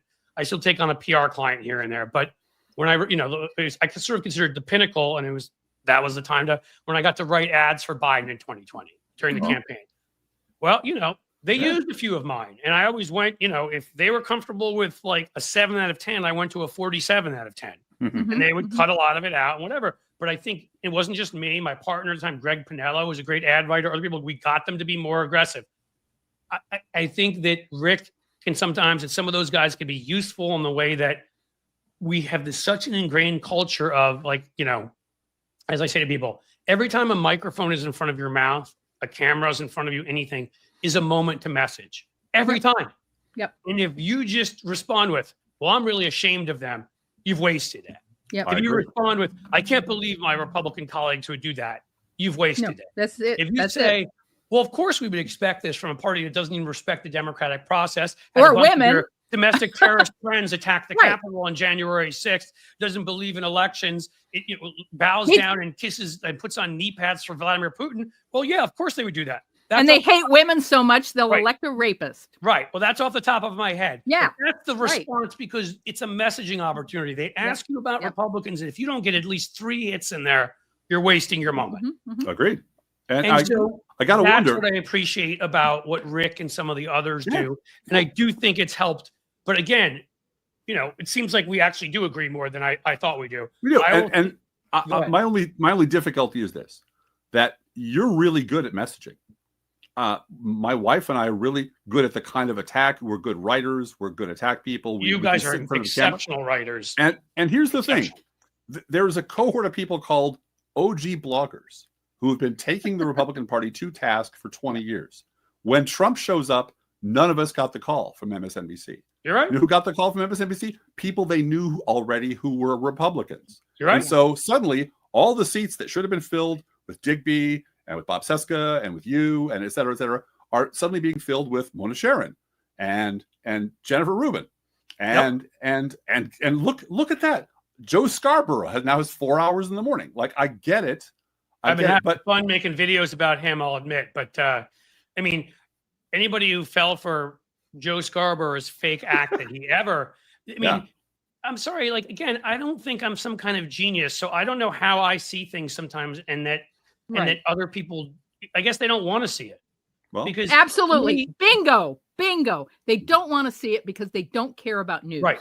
They don't care about news. They care about shareholder value. Bingo. Yep. You saw them like fluffing Trump in 2015, him and Mika. Yeah. They got mad at Trump because Trump insulted them. Because Trump, if you don't 100% back him, as we know, as every other Republican has experienced, even his little puppy dog, Lindsey Graham, he'll rip you to the media. Well, Joe has the same kind of ego and narcissism that Trump has. So he can't accept that. Yep. It was never about policy or fascism. He pretended and hid behind that. He has scrubbed the internet. Right. Of all of his relationship with Trump. Yeah. It was about he was a member at Mar-a-Lago apparently in 2014. Right. He had his kids there at Christmas, and all those articles about him taking his kids to Mar-a-Lago at Christmas are scrubbed from the internet. I didn't even know that. So that shows they successfully were able to get rid of that, even that I didn't even know that. Yep, But I knew, Yep. I knew their relationship. I knew what an ass kisser Scarborough was when it came to Trump. So I knew when he was mad at him. And if you watch his personality, I'm sorry, I've said this so many times, it is the most uncomfortable thing to watch Mika next to him, looking down like he's about to slap her. Yeah, right. I don't know what goes on behind closed doors, and I'll say allegedly 8,000 times, so Scarborough doesn't try to find some excuse to whatever. I don't know anything, and I'm not saying anything. What I'm saying is what it looks like. Right. That to me looks the way Brett Kavanaugh's wife looked during the confirmation. I'm sorry, when you see a spouse kind of lean away and look down, it is not good body language. At the very least, let's put it this way. At the very least, he may have never touched her, and hurt her in whatever in his life, but he at the very least verbally, when they're not there, abuses the crap out of her, screams, yells, does whatever. So I never understood, even from the beginning, like, who finds this comfortable? I'm sitting here on the I don't watch any cable TV because I think it's all garbage. So we should start with that. But if I were going to watch any, every once in a while, Lawrence O'Donnell, because I think he's terrific at what he does. Yeah. But again, that's every once in a while when I know something's coming up I want to see. My schedule is cleared of that crap. When I go home at night, I'm either doing this job or I'm watching The Walking Dead with my older son, or I'm watching a European soccer game with my younger son. I don't need to watch people tell me what I already know on cable TV. 100%. But when it comes to the Scarborough stuff, that always made me uncomfortable. And then again, I knew who he was. I knew what his personality was. I don't have a degree in psychology. Look at people and listen to them. Listen to the fact that he can't bear to be criticized. He can never say this simple thing, I'm sorry, I was wrong. I was wrong, yes. Or if you want entertainment value, pure entertainment value. Right. Early in the Trump nomination process in 2016, him and Bill Kristol having a slap fight on the air over who was to blame for it. Oh, it was your people. Oh, like you never endorsed it. It was like an old married couple who found each other's cheating on the other. And now they're like screaming at each other over who's to blame for this shit. And I'm like, dude, you both are. You both made this monster. Yeah. And by the way, who the hell hired Hugh Hewitt for a weekend host? Right. Who the hell decided Greta Van Susteren is what we needed? Yep. Who the hell gave Michael Steele a fucking job? I'm sorry, but who at their parent company thought, hey, there's no such thing as Black Santa was a good idea for a morning show host to pay $60-something million to go away so she can now turn into the ghoul that she always was. So all the stuff you hate about talking about, of course, all the stuff you and I hate about cable television are all corporate decisions being made for business reasons. Just like my wife says, shareholder value. All the people who are excluded from the spotlight and all the people who are included are part of the show. And there's a specific show going on. And I just to loop this all back to where we started, 2004. In 2004, 5, and 6, it was very clear who was right about everything and who was wrong about everything.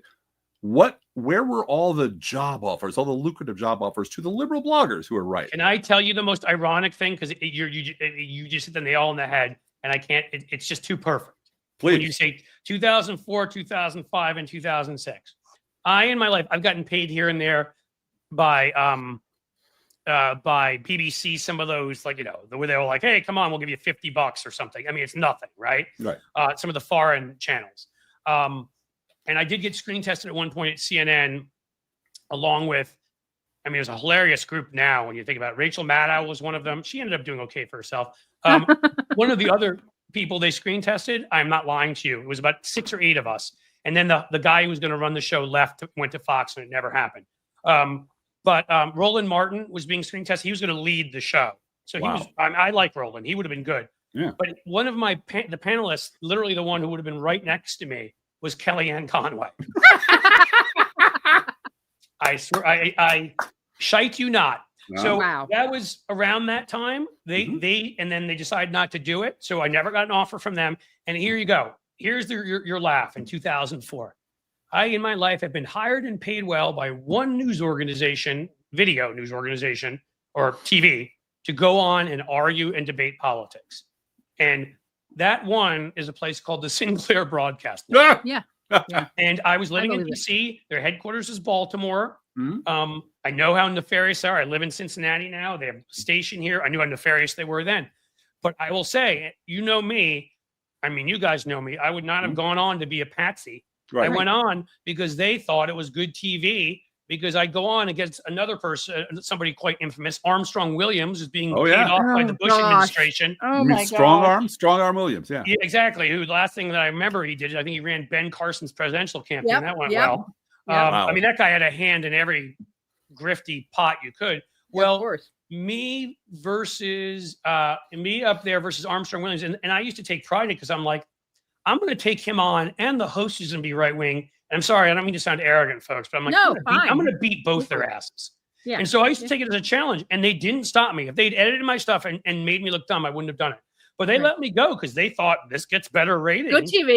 Yeah. And so I went and I made liberal arguments to people in conservative Midwest and southern parts of the country and whatever. And they didn't pay me nothing like they paid Armstrong, I'm sure, but they paid me well.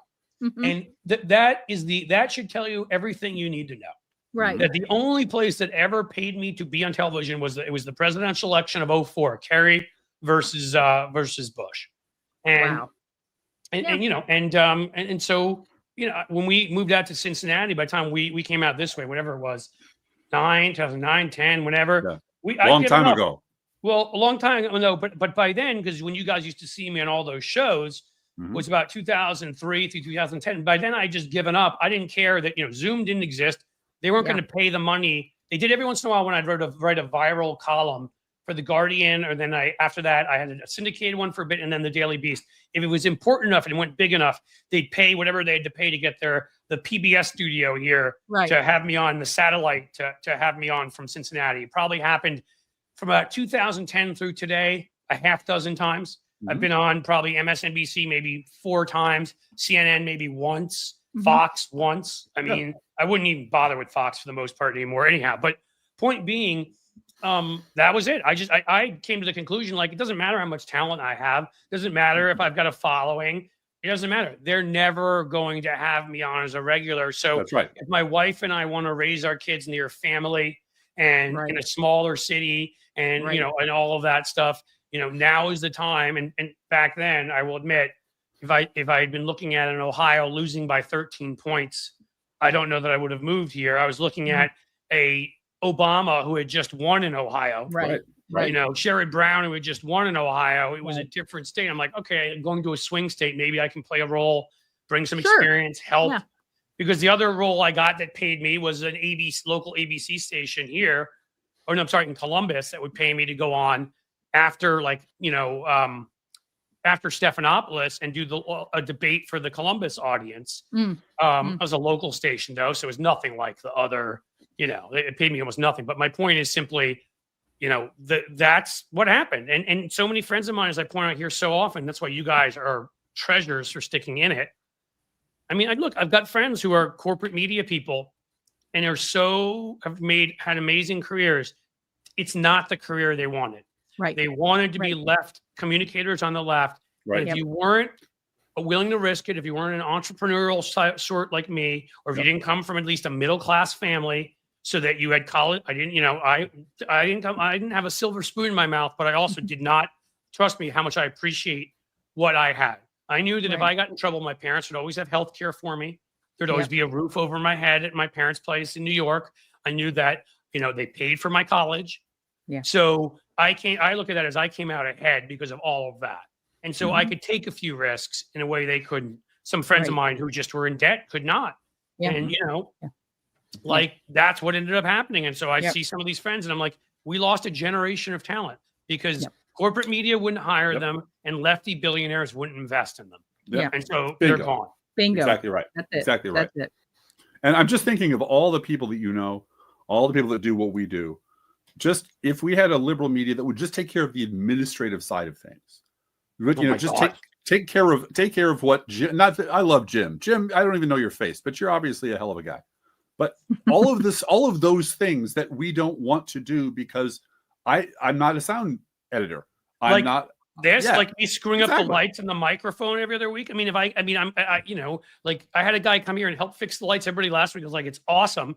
and I have to turn them off, and something may move a little bit at night, and the mic may get moved a little bit, and suddenly like there's a shadow on me. Yep. You know what I mean? Well, and if I had a producer or somebody who could be in here when I did these to make sure everything was all set up every time, I mean, you know how much we love House Sparks, but the funniest thing about House Sparks is every other show is okay. You got to give me 15 minutes because I got a cable problem, and it's pluggy plug because he's a one-man Twitch band. isn't up, or Twitch is down, or YouTube is down, or they can't hear me, or with my microphone. Usually it's not the light. Usually for 3 minutes, the mic gets messed up. It switches between the mic. I usually like to have my earbuds in, but it was switching from the mic to the earbuds and going back and forth on this stupid computer. And I even had a guy jump in and say, "Hey Cliff, start taking this seriously." Like not these folks, but like somebody in a chat after one of these is over. Start taking this seriously. Stop running around with the hair on fire. To get views. And I'm like, I don't know what you're talking about. I've never done that. Yeah. Whenever I do anything that you would call, hair on fire, like what's going on with Musk right now, it's hair on fire. Otherwise, I try to give positive stories. I was telling people last week about in Iowa, in that seat where, you've got Lieutenant Governor used to be who won in Iowa, a Republican. He won that state Senate seat by 21 points. Donald Trump won it by 22. We're starting to have the Trump effect again, where if he's not on the ticket, we just won it by 2 points, a 23 point. Like I try to tell the positives. I try to do all that. So that guy's criticism. And again, I find it cathartic to admit I've screwed up and say, I'm sorry. It always reminds me that I will never get the kind of swelled head of the people we're talking about. I screw plenty of things up in life. Trust me. And if there are things outside of this, if my car were just, as a guy that didn't drive regularly, a New York City boy till I was 35, the slightest thing goes wrong with my car, I'm like, and to my wife, she fixes it. All right. Not me. So don't think I'm some masculine, whatever. I don't know what the hell I'm doing. But you're right with all of that kind of stuff. How else to put up with that? I have to put up, with this. Oh, I was to say, so this guy's like, go get your sound figured out, and I'm like, I actually think I have it figured out. It switches back and forth. And also sometimes the USB slot is messed up. So I have to mess around with it because I've had this computer for 4 years. I'm sorry. I'm not rich like you. Would you like to pay for a new? I'm trying right now I'm putting money together because I want to buy like a top notch. I want to have a laptop. I don't even have a desktop. It's this. And I want to buy a $2,000 computer. Sorry that I don't just have some big donate one. Somewhere. Yes. Right. I mean, I'm doing the best that I can. And I hope, and luckily a lot of people here in the comments are amazing and let me know they appreciate it. Well, this is punk. This is punk. This is garage rock. This is do it yourself, figure it out, and which is awesome because you get to say what you want, you get to run long, you get to make mistakes. My recording space is my closet, which is 4 feet away. I open the door, my clothes are in there, I stick my desk in there. Oh, I have a sound room, but it's a borrowed microphone, a donated laptop, and my beautiful wife who does all the sound editing. If there were just, I don't want a billionaire dictating what I would talk about. It would be enormously helpful if there were a central repository of talent paid for by somebody who would take care of those things so we could do the stuff that we want to do, the stuff that we actually bring value to, that we do it. Listen, I like these two. I'm not going to put up there. I don't want to embarrass anybody. I've got the, why does Cliff have guests? Why does whatever? Yes, I have a big mouth. Yes, I am a talker.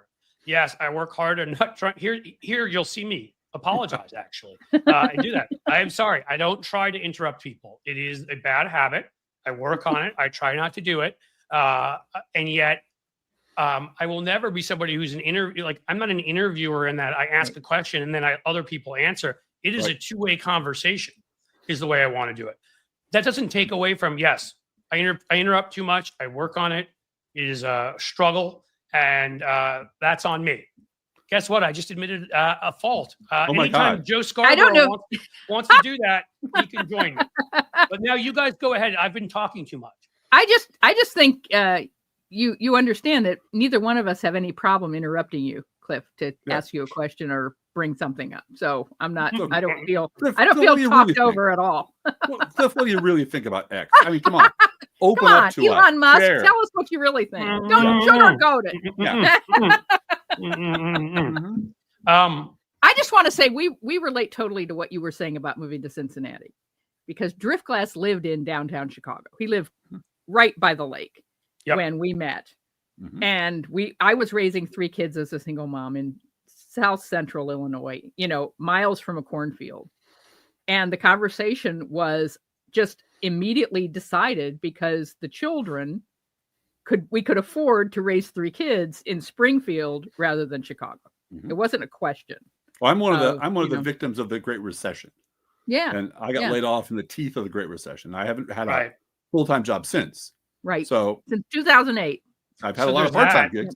Yep. But I moved to Springfield for economic reasons, and the woman I love was there, and 3 kids, and so on and so forth. But yeah, this is our life. This is actually what we talk about when we're not in front of a microphone. Right. And here's the thing: the reason right now that I haven't bought a new computer yet, even though I am going to, and I do have money to do it. I just like to look at the various potential, like 3 to 6 months down the road, costs coming, and that kind of thing.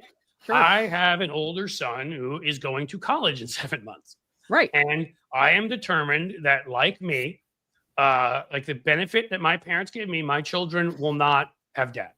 Right. So I'm not claiming, I'm not claiming poverty. I'm not claiming I don't have money, but I am claiming that I do have to choose between things sometimes. Sure. And I will pay for my son to not owe a nickel every day of the week and twice on Sundays before I buy anything new for myself. Right. And if that makes me a bad person, then I'm a bad person. Makes you a parent. It makes you a parent. That's it. I will gouge my eyes out, jump out a window. I will go stay in a hotel on the 5th floor in Moscow with a terrace and let Putin know I'm there. If that means my kids will be debt free and will have a great shot at life, because I chose to have kids, they didn't choose to be had. And I adore them. And I'm also not too much of a toxic masculinity guy to admit that on air. So you know what? Like, that's the thing. I'm putting my priorities where I'm putting my priorities. Yeah. Right. Hopefully we'll get this worked out. And I won't have to deal with the sound issues anymore. But that's also a reason why, sadly, I had to do what I did. We've talked about both of them, in this show. I had to stop co-hosting Bob's show because when you co-host, which you guys, I think, do one time. Days. We've done it one time so far, and Bob is, we are on the hook, I think, for once a month. But instead of an hour as a guest, you come 30. Bob is a stickler about sound, and I respect the hell out of it. Yep. You come 30 minutes early for the sound check. You do the hour and a quarter full show because you're no longer the guest, you're the actual host too. And then a half hour after that of the shadow docket for the people that are kind enough to do what my pal Sheldon Hughes just did. Sheldon Hells would be kind of cool. Thank you. You're a good dad, Cliff. Thank you. I appreciate it, my friend.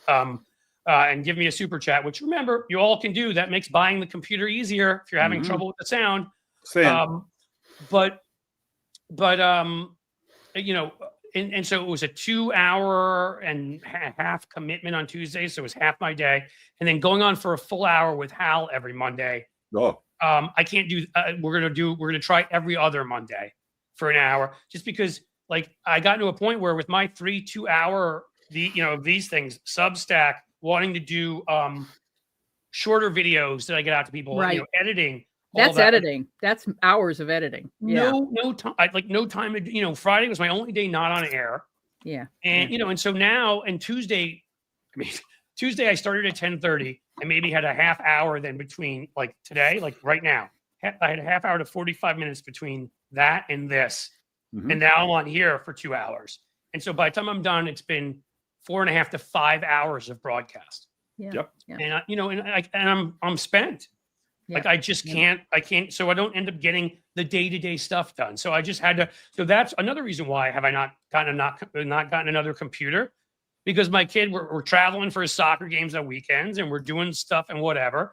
And I haven't had time. So maybe now I hated making these decisions, but I had to, and I know folks here would be upset, but look, I even contemplated that the Wednesday live stream, I either would have to stop doing it or move it down to an hour. And I'll tell you guys, I'm not going to stop doing it, but I may have to move it down to an hour because I have to have the time in. If I'm going to produce a less quality product, like you're sitting here why was this like this with the light, whatever, because I have no time ahead. I get off Bob's show, I'm stuffing my face with food, preparing what I want to say to you, and I have no time to check on everything. Mhm. Right? Like I need the time to be able to go to a computer store, to be able to check on stuff, to be able to. I'll stop being that way because, again, the one thing I will say is 30% of kids in the city of Cincinnati will go to sleep hungry tonight, Right. and they have it a hell of a lot worse than I do. Yeah. So you know what I mean? You count I'm your not- blessings and you count your privileges, and Yep. you take a minute to say, I'm actually, in the great scheme of things, extremely lucky. I Hi, am. Francie. And we have a lot of wonderful people who support our efforts, yours Right. and ours. Thank you, And- Fancy, for this. And she's just so you know, I didn't mean to interrupt. I'm sorry. No. Hello, Blue Gal and Drift Class. Keep up the good work, Cliff. Sorry, go ahead. Hi, Thank you. Francie. Hello, Francie. Thank you. Yeah, and that's who we do this for. And speaking of your kids, you know, that's what we do this for. I mean, I'm not going to be Right. around in 30 years, 40 No. years, 50 years, but they But will be. somehow Clarence Thomas will be, because they'll find a way to keep that asshole alive till Yeah. they're Frozen. Yeah, 150. they'll give him one of those Cheney hearts that'll keep Yeah. going Right. forever and ever. Right. But right. that's, I mean, the thing that we found to be true for us is we're talking this way at meetups. Right. Yep. And we had, I think it was Rick Perlstein, one of the people that we were chatting with at a I gotta defunct have him restaurant. on. in I Evans- haven't talked to Rick in ages. Great. Oh, guy. he's a hoot, man. He's a hoot. And he's Chicago, so we were at Yep. the Heartland, I think. And he or somebody said, you should be on the radio. You two Yes. should be on the radio together. That's what they said. Together. And we thought, well, that's a good idea. But it didn't come from, we should have a show that does the thing and the thing and the thing. It Right. came from, this is what we're talking about anyway. When we're talking to each other in a large group, everyone seems to get very quiet and listens, True. which is weird because I'm not an extrovert and it's kind of uncomfortable. And so we thought, well, we'll do this. And the time commitment it takes, you know, Fran It's our life. is editing at Crooks and Liars every day up to her chin in hazmat every day. I'm writing every day. I'm doing the show prep, the scripts, and the research because we do professional podcast, and we have a feature called No Fair Remembering Stuff, which is where we do Okay, that's- really deep dives on third-party elections and the Ford administration and how did we get there and da da da da, which takes a lot of time.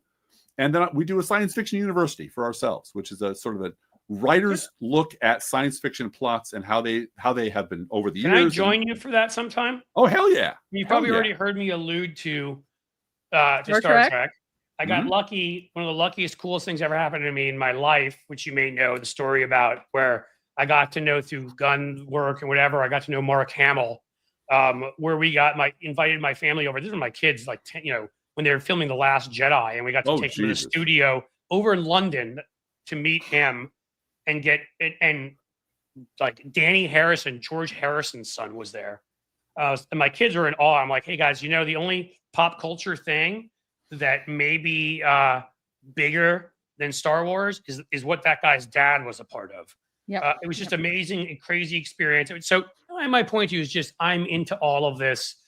I'm as geeky as Bob is about all this. I mean, especially if you're ever getting into the whole Avengers stuff and any of that stuff. I've often thought in my myriad hours of time that I'd love to start a channel and do that. I don't have the time to do it. Otherwise, I would start something, analyze those movies, like, something like, if you're into those movies, example being The Winter Soldier.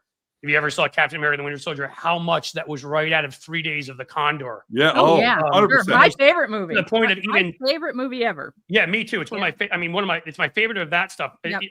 Condor is, and of that stuff, Yep. that's one of my favorite movies of theirs. And right down to the casting Robert Redford to not even Yep. hide from you what Right. they were doing, that this was a Yep. 70s, don't trust the government, Right.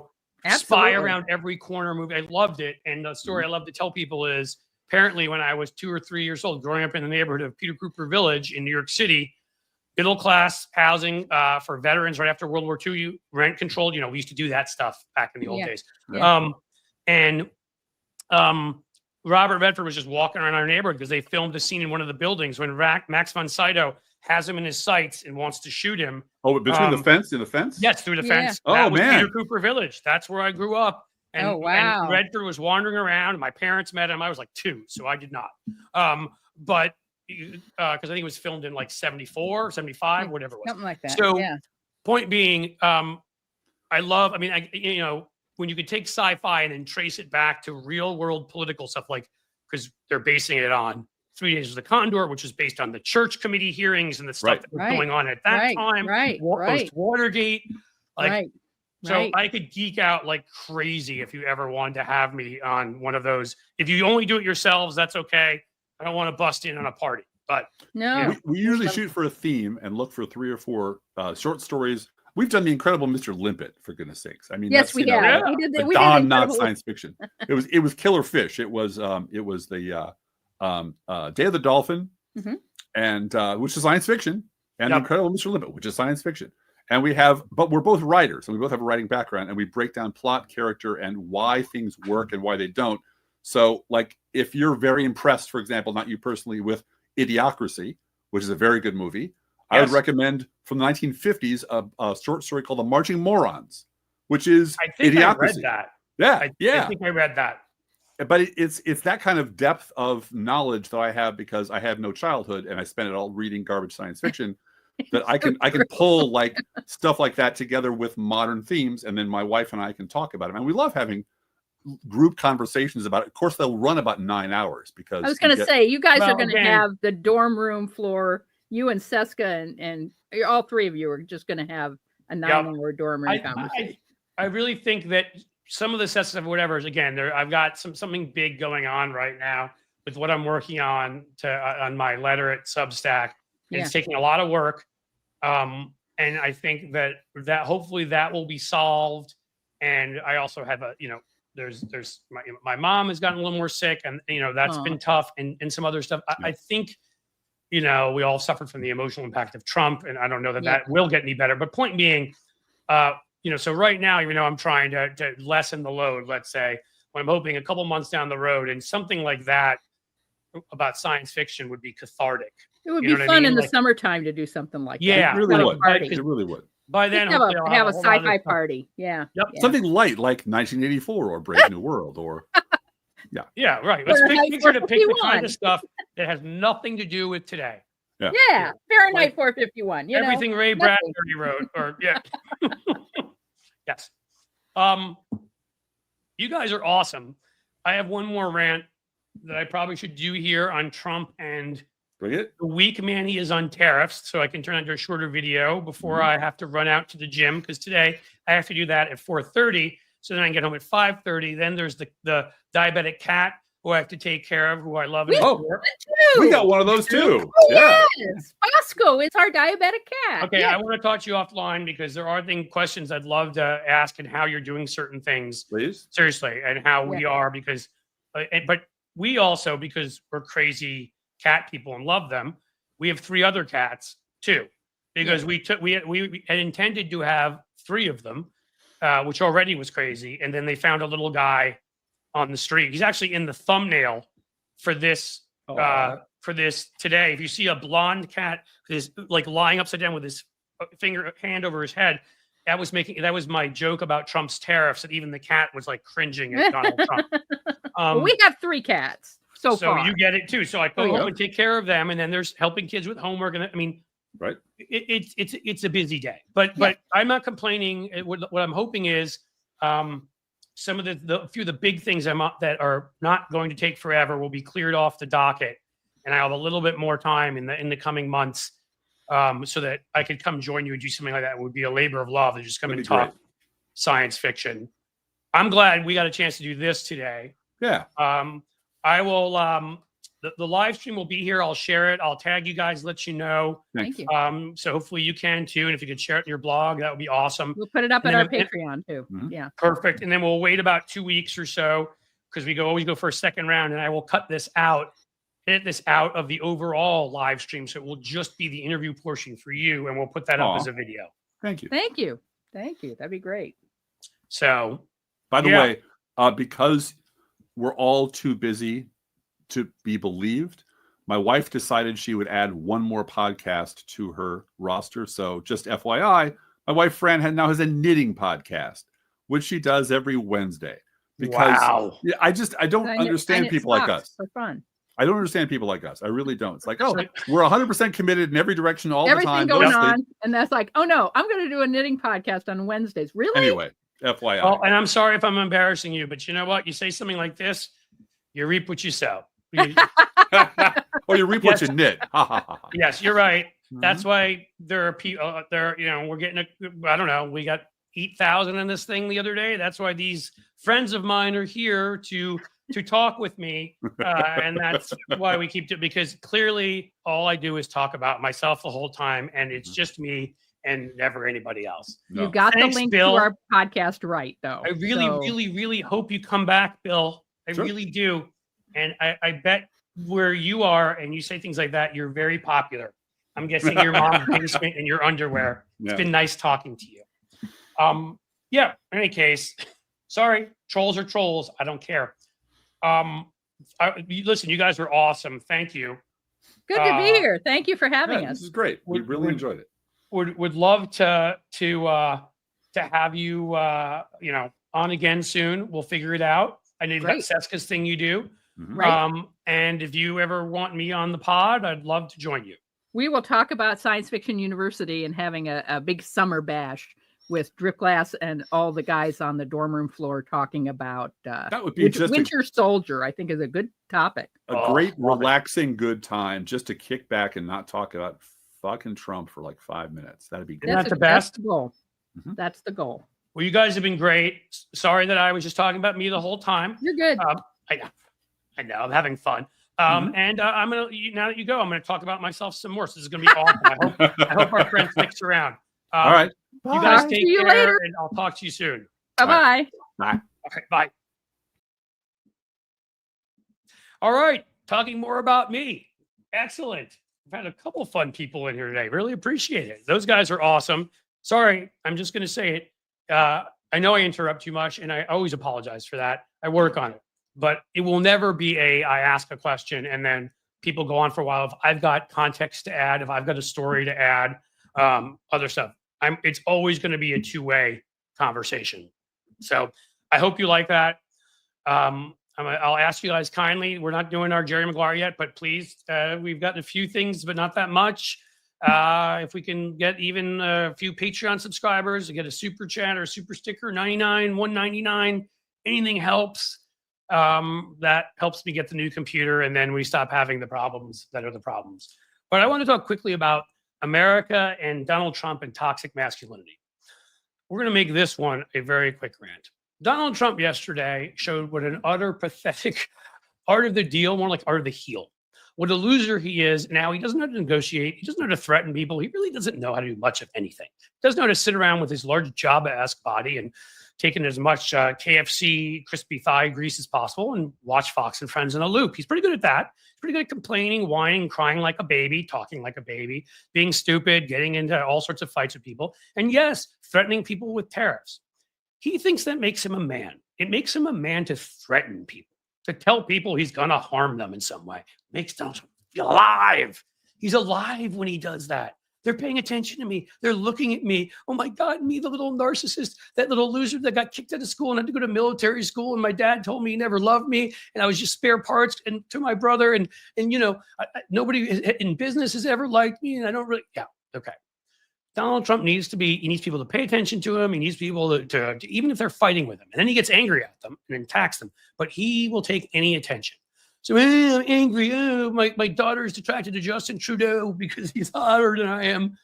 And, Donald Trump would like to spend more time with Ivanka, and he can't because she's looking at posters of Justin Trudeau. So we're going to slap tariffs on these guys. And he thinks it makes him a big, tough man. Look at me. I'm threatening them. My country's bigger. I'm tougher. They can't do anything. Man, they can't fight back. What's her name? Scheinbaum. Is she Jewish, the one in Mexico? By the way, she is, which is sort of hilarious. They got a Jewish president before us. Trudeau, what is that? German? Actually, it's more like French Canadian, but that's what Trump would probably say. Oh, those losers. Right. They played him like a freaking fiddle. The two of them sat there, probably got together and talked amongst themselves, laughed at him, sat there and said, fine, we're going to target the red states. And they did. Every single thing they were looking at slapping massive tariffs on were red state products that would harm Trump the most. We need, by the way, also lumber from Canada. Take that away while you're also deporting workers. You get housing prices that go through the roof. Construction stops. People lose jobs. I know normal people get that. Donald Trump was in the building industry and should get that. but he's like not real. The opposite of what he once said. I'm like really smart. He's like not really smart. He's great at talking about sharks and batteries and the interaction thereof, but not so smart about our economy. So he threatens them. The Dow crashes. Who knows? Probably bet against our markets and made some money. But in the end, he got down and begged them for forgiveness, got down on his little knee pads and said, okay, I won't do anything. Just don't hurt us. Don't turn off our electricity, which Canada could actually do to the northern part of the United States. What do you call that? He caved in. He kneeled down. He kneeled before Zod, okay? He kissed their butts. He's the capo de tutti capo of wuss, all right? What is he? What else is he? Like, come up with your own nickname for what kind of wimp he is. Want to kiss this guy? Better get on your knees, boy. It's my quick you too. Okay, so what ends up happening with little Johnny Trump? Well, he's made to look like a fool. He begs them, and he shows how weak he is. How does he think that's strong? He's like, I won. Look what they agreed to do. They agreed to put a fentanyl advisor in Canada. There's gonna be some guy named Bob, and they're gonna be like, hey, you're the fentanyl advisor today. Hey, Dave, it's you tomorrow. They agreed to put troops on the border. Canada had already said they were going to do that in December. Mexico agreed. This is the best one. Mexico agreed to put 10,000 troops on the border. They actually had agreed in the past to put 13,000. So now they took away 3,000 from what they had promised, and Donald Trump considers that a win. It's not a win. He lost. He's a loser. He thinks by standing up and being a tough guy and by pretending you have strength that you don't or money that you don't, you win.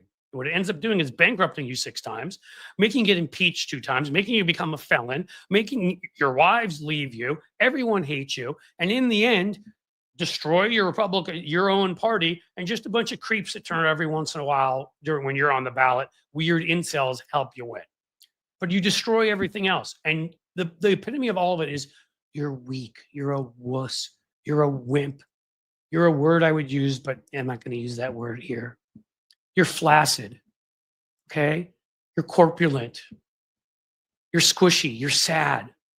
They made you look like the pathetic loser that inside, deep inside, you know you are, which is why you start all those fights to get that attention to begin with. And that has been our quick talk about Donald Trump's failed tariffs. All right, guys, we are at 3:54. This time, that means we can't go above 2 hours. I can't show this again. I can't show the without cutting some stuff out, the live stream again. Maybe I could just cut out the part at the beginning where I was like, with the lights. But you know what? I think we're gonna have to to end up calling it a day because I got all the stuff I got to do. I've enjoyed all of this, but who's coming with me, guys? Come on, please. Who's coming with me? Who's coming with me? I need someone. Who's coming with me? Who's coming? Is the goldfish coming with me? 99-cent super sticker. I could leave with that. I could leave with a Patreon. Lefty Gramps. Keep up the good work, Cliff. Great show. Thank you. We did have a couple of technical challenges and, whatever, but loved our guests. They're awesome people. And I'm glad you guys did too. Anyone else coming with me? One more. Patreon subscription, a 99-cent sticker, I don't know. What do you got? Is it just me, Lefty Gramps, and the goldfish living together? Is that all it is? Looks like it might be. Okay. You know me. I'm not going to sit here and keep pushing this whole thing. What I am going to do, though, is going to thank you for being here. And if you give me something on the way out, I will make sure to announce and say how great you are. So it's not too late till the end for one of you to come with me. But seriously, thank you. Awesome talking to Drift Glass and Blue Gal today. Awesome talking to you. What I'm going to try to do, because I will have time tomorrow, is to try to work out this whole microphone thing in terms of not having the shadow on me. In fact, I'm going to do it right now, probably when we get off this show. Thank you, Sheldon, for the $2. See, that's perfect. Cliff, great show. $2 super chat. You are perfect. I love you, Sheldon. Again, you are somewhere in the number 3 or number 4 slot with Mr. McAndrews and a couple other folks here who've been awesome and kind and have helped this show keep going. We'll back tomorrow. I told you I am contemplating whether I'm going to have to move the show down by a half hour to an hour. Right now, I'm not saying I'm going to do that yet. Karen Klein, 149 Super Sticker. Thank you. Super Sticker. I'm losing the pronunciation. But yeah, I will absolutely be here tomorrow. The initial plan is, we'll see how long the show goes and what I can do. You will appreciate what I do. Diane, thank you. 199, I told you, always comes in at this point. But you will appreciate it because I've got something big going on. I think it's going to benefit our entire community. And that's really all I can say about it right now. Then I will be able to do much more stuff in the long run. In the long run is what matters. Because, hey, the children are our future, as Whitney Houston said. And I agree with that. So, guys, thanks for being here. Seriously, thanks for enjoying the show. Thanks for supporting me. And Jim, thanks for the moderating, other mods, and my friends, as the sun sets slowly in the west, I must bid you a fond farewell.